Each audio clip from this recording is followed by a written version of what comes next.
আল্লাহর হাবিব বলেন, তাআল্লামুল ফারাইদ ওয়াল কুরআন ওয়া আল্লিমুন নাস ফাইন্নী মাকবুজ। একটু জোরে করেন আল্লাহু আকবার। আল্লাহর নবী ডাকতে বলে, আমার উম্মতেরা শোনো, তোমরা ফরজ সমূহ কুরআনুল কারীম শিক্ষা করো, কেননা আমি নবী তোমাদের মাঝে সশরীরে সারা জীবন থাকবো না। যখন সশরীরে সারা জীবন থাকবো না, তখন আমার উপরে নাজিল করা যে কিতাবখানা আছে, তোমাদের সমস্যা সমাধানের জন্য এই কিতাবখানা খুলে খুলে তার সমাধান করিও। একটু জোরে জোরে কন্যা সুবহানাল্লাহ। কিতাবুল্লাহি আসুন্নাত রাসূলুল্লাহ। পৃথিবীতে দুইটা গ্রন্থ সত্য, এই দুইটি গ্রন্থের মধ্যে আজ অবধি পর্যন্ত কেউ নকল ঢুকাইতে পারে নাই। আপনি যদি একটি উপন্যাস লেখেন, আপনার উপন্যাস পড়ে সেখান থেকে কিছু তথ্য, কিছু কথা নিয়ে অন্য একজন রাইটার নকল করে করে তার একটি বই ছাপাইতে পারে।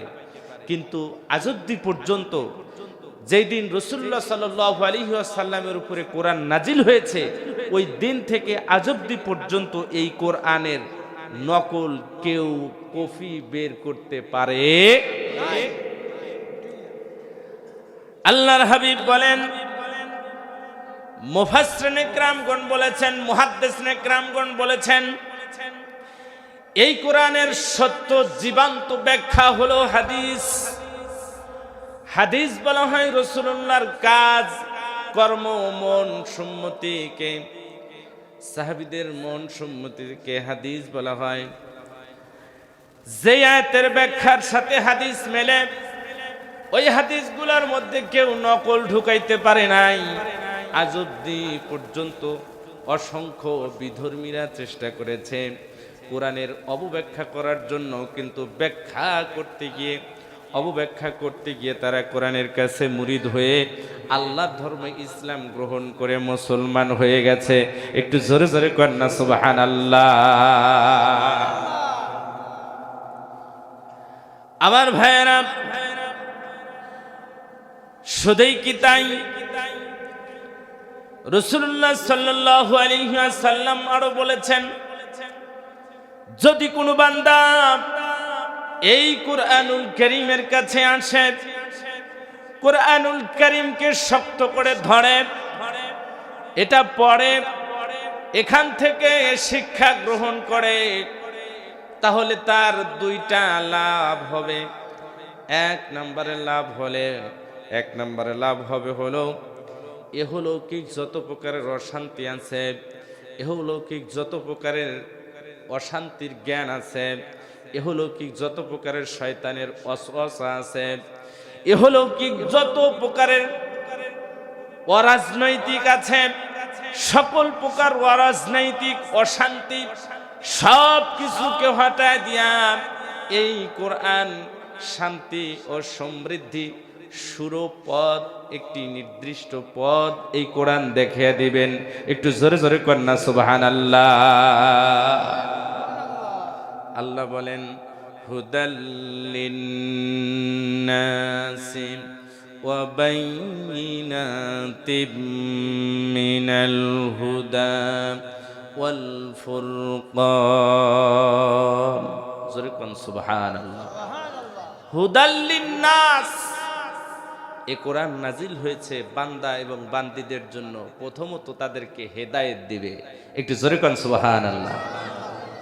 এই কোরআন পড়লে, মানলে, বলেন তো শয়তান আমাদেরকে ওয়াসওয়াসা দিয়ে ডাইভার্ট করাইতে পারবে? এই ক্ষমতা কি শয়তানের আছে? কারণ এজন্যই পারবে না। আল্লাহ পরে খুনে বললেন, অবাইয়িনাতিম মিনাল হুদা। আর এই কোরআন পার্থক্য করে, এই কোরআন মাপা শিখায়, এই কোরআন ওজন দেওয়া শিখায়, কোনটা সত্য কোনটা মিথ্যা, কোনটা ভালো কোনটা খারাপ, কোনটা আল্লাহর পথ আর কোনটা শয়তানের পথ, এই কোরআন তা শিখিয়ে পরিচালনা করে। একটু জোরে জোরে কর না সুবহানাল্লাহ। মানুষ যখন জানবে যে সুদ এটা হারাম, একটু মেহেরবানি করে বলেন তো, সুদ আপনার এলাকায় হালাল না হারাম? একসাথে বলেন না, আপনার এলাকায় মনে হয় হালাল। আর একবার বলেন, সুদ হালাল না হারাম? কোথায় আছে? এটা কোরআন শরীফের আছে। আল্লাহ বলেন, আহাল্লাল্লাহুল বাইআ ওয়া হাররামার রিবা। আল্লাহ তাআলা ব্যবসাকে হালাল করেছে আর সুদকে হারাম করেছে। এ কথা কার? এজন্যই আল্লাহ রাব্বুল আলামিন, ভাই সাউন্ড একটু মোটা করেন, এজন্যই আল্লাহ রাব্বুল আলামিন কুরআনুল কারীমে বলছেন, ওয়া বাইনাতিম মিনাল হুদা ওয়াল ফুরকান। আর এই ফুরকান আর এই কোরআন সত্য এবং মিথ্যাকে আলাদা করে, পার্থক্য করে, সত্য এবং মিথ্যাকে আলাদা করে বান্দার মস্তিষ্ককে একটি নির্দেশন দেয়। সেই নির্দেশনের নাম হলো ইহদিনাস সিরাতাল মুস্তাকিম। একটু জোরে কর না সুবহানাল্লাহ। একটি পথ দেখায় যে এই পথে গেলে তুমি সুন্দর একটি পথ পাবে, সেই পথের নাম হলো সিরাত, সিরাতাল মুস্তাকিম। আর এই মুস্তাকিমের পথে গেলে শেষে গিয়ে পাবে হলো জান্নাত। একটু জোরে কর না সুবহানাল্লাহ। আমার ভাইয়েরা, এজন্যই সূরাতুল মুজদালায় একটি আয়াত নাজিল হলো। একজন সাহাবী বদরের যুদ্ধে অংশগ্রহণ করেছেন, কাফেরদের সাথে লড়ছেন, কাফেরদের সাথে জিহাদ করছেন। বদর যুদ্ধটা ছিল একেবারে পরিকল্পনাবিহীন, হঠাৎ করেই যুদ্ধ। কারণ বদর গ্রাস করে নিয়েছিলেন দুষ্কৃতীগণ, কাফেরগণ, ইসলামের বিরুদ্ধচারীগণ। এমন সময় একজন সাহাবী, নাম তার আবু উবাইদা ইবনুল জাররাহ। এই আবু উবাইদা ইবনুল জাররাহ যুদ্ধ করছেন, কাফেরদের সাথে লড়ছেন। কারণ তিনি জানতেন ইসলাম হলো সত্য, দ্বীন হলো সত্য। আর কাফেরদের যে মতবাদ আছে, আবু জেহেলদের যে মতবাদ আছে, এই মতবাদগুলো হলো তাদের ব্যক্তিগত বানানো। আবু জেহেল কখনোই মানুষের ভাগ্য পরিবর্তন করতে পারে না। আবু জেহেল কখনোই মানুষের সুন্দর পথ দেখাইতে পারে না। যিনি ভাগ্য পরিবর্তন করতে পারেন তিনি হলেন আমার আল্লাহ। একটু জোরে সরে কর না মারহাবা। যিনি পথ দেখাইতে পারে, সুন্দর পথ দেখাইতে পারেন, তিনি হলেন আমার আল্লাহ। আবু উবাইদা ইবনুল জাররাহ যুদ্ধ পরিচালনা করছেন। ইতিমধ্যে এমন একজন ব্যক্তির সামনে দাঁড়িয়ে গেল। আবু উবাইদা ইবনুল জাররাহ যুদ্ধ শুরু করছেন, অসংখ্য কাফেরকে মেরে হত্যা করে জাহান্নামে পাঠিয়ে দিয়েছেন। কিন্তু আবু উবাইদা ইবনুল জাররাহ, একজন ব্যক্তি যখন সামনে এসে গেল, তিনি কিছুক্ষণের জন্য যুদ্ধের স্থান থেকে একটু পিছপা হলেন। কারণ ওই ব্যক্তিকে শ্রদ্ধা সম্মান করে আস্তে আস্তে করে ওইখান থেকে একটু দূরে সরে গেল।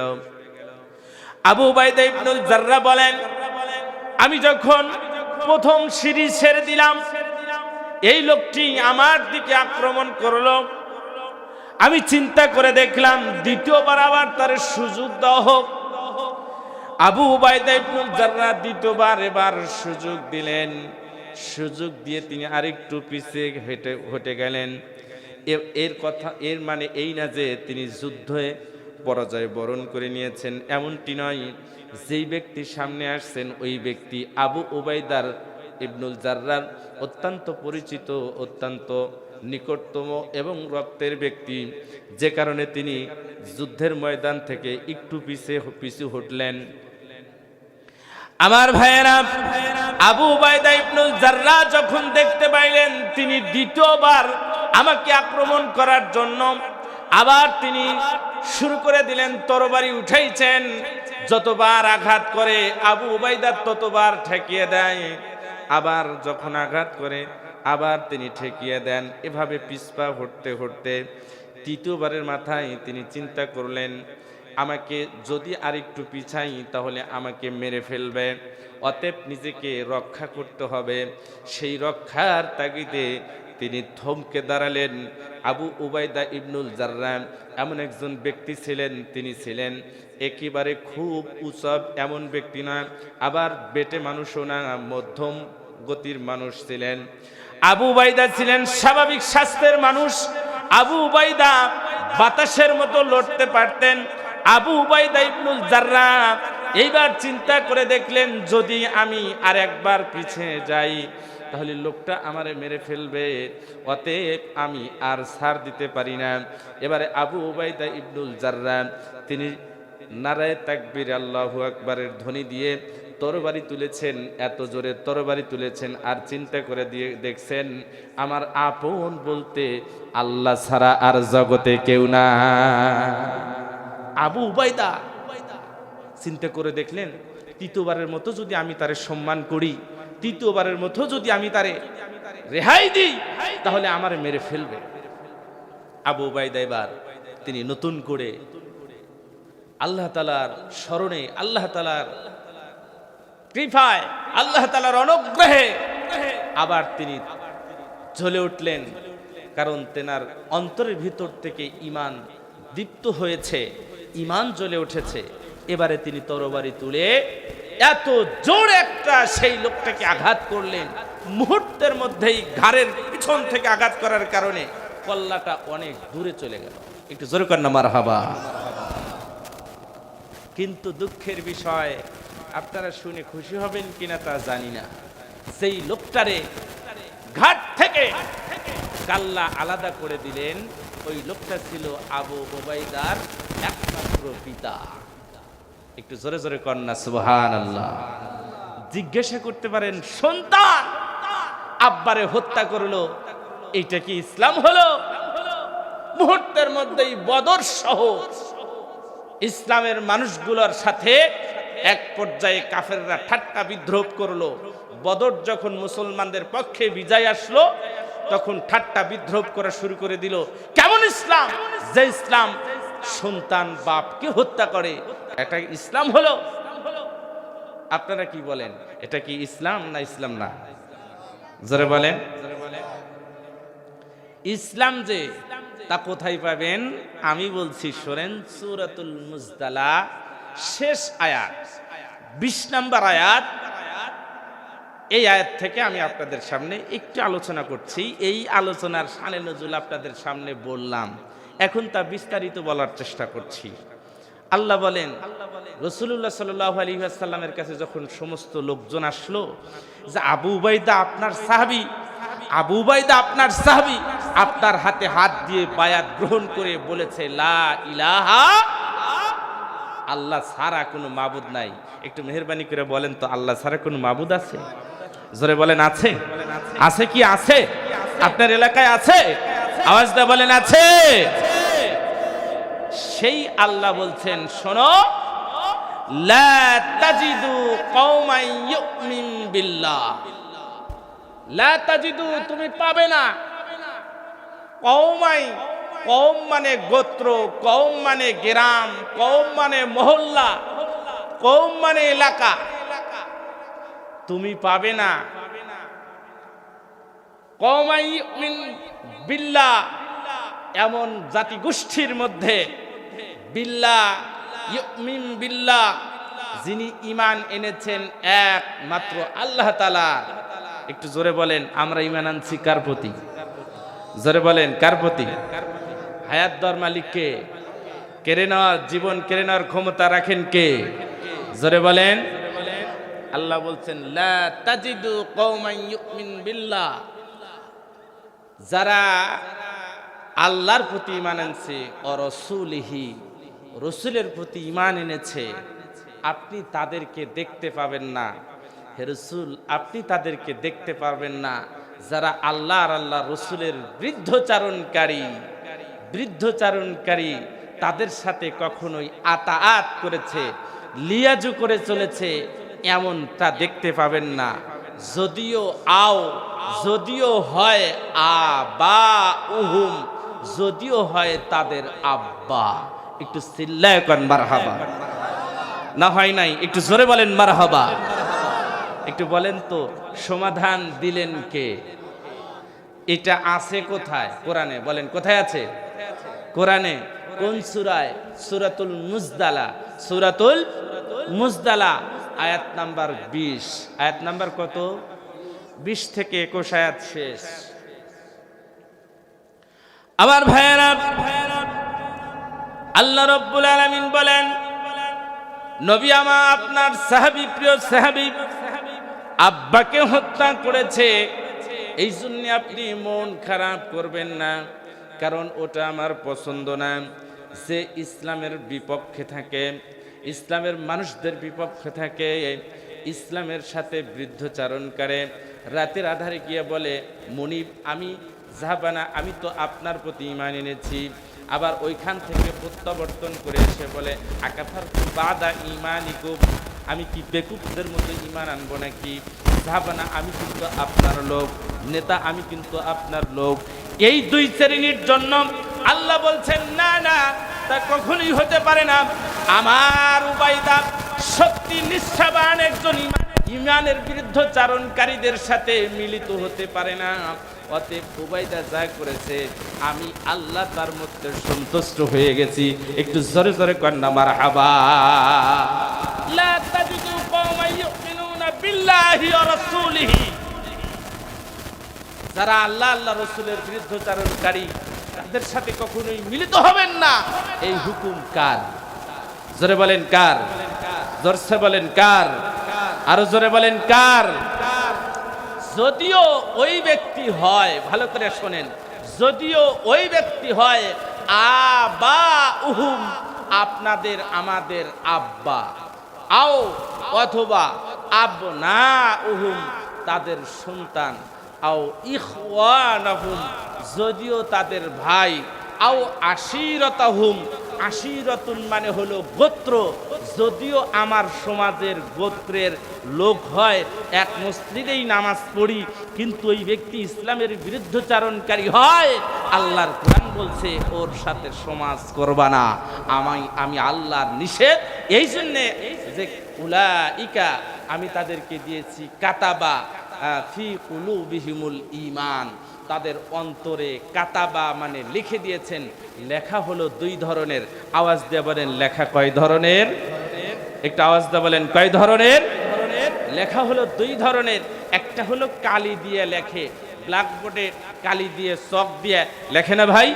একটা হলো কালি দিয়ে লেখে, আর পাথরের উপরে শ্রেণী দিয়ে হাতুড়ি দিয়ে খোদাই করে করে লেখে। দুই লেখা কি এক? একটা ডাস্টার দিয়ে চাপ দিলে মুছে যাবে, আর একটা ডাস্টার দিয়ে চাপ দিলে মুছবে না, বরং আরো প্রজ্বলিত হবে। জোরে বলুন কথা ঠিক কিনা?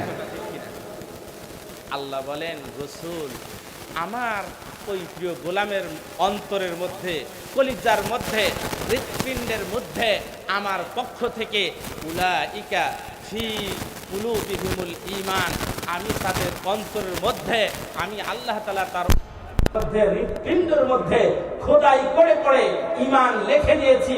সুতরাং ওই ব্যক্তি যদি তাদের পিতা হয়, ওই ব্যক্তি যদি তাদের হয়, ওই ব্যক্তি যদি আপন ভাই হয়, ওই ব্যক্তি যদি নেতাও হয়, ধনী ব্যক্তিও হতে পারে। সুতরাং যে ঈমান এনেছে আর যে ঈমান আনে নাই, তারা দুজনে কখনো মিলিত হতে পারে না। এটা আমি আল্লাহ পার্থক্য করে দিয়েছি। চিৎকার দেবেন কথা ঠিক কিনা? এটা আমার কথা না। আমার এই কথা যদি কারোর অন্তরে গিয়ে লাগে, আপনি বুঝবেন ওই অন্তরের মধ্যে কোরআন নাই, ওই অন্তরের মধ্যে হাদিস নাই, ওই অন্তরের মধ্যে প্রেতাত্মা ভর করে কোরআন আর হাদিস থেকে তারে ডাইভার্ট করার চেষ্টা করছে। ওই অন্তর দিয়ে কখনো ভালো কিছু চিন্তা করতে পারে? ভাই, এটা হলো হেডকোয়ার্টার, এটাকে মাথা বলা হয়। একটু জোরে বলেন এটার নাম কি? হেডকোয়ার্টার। জোরে বলেন এটার নাম কি?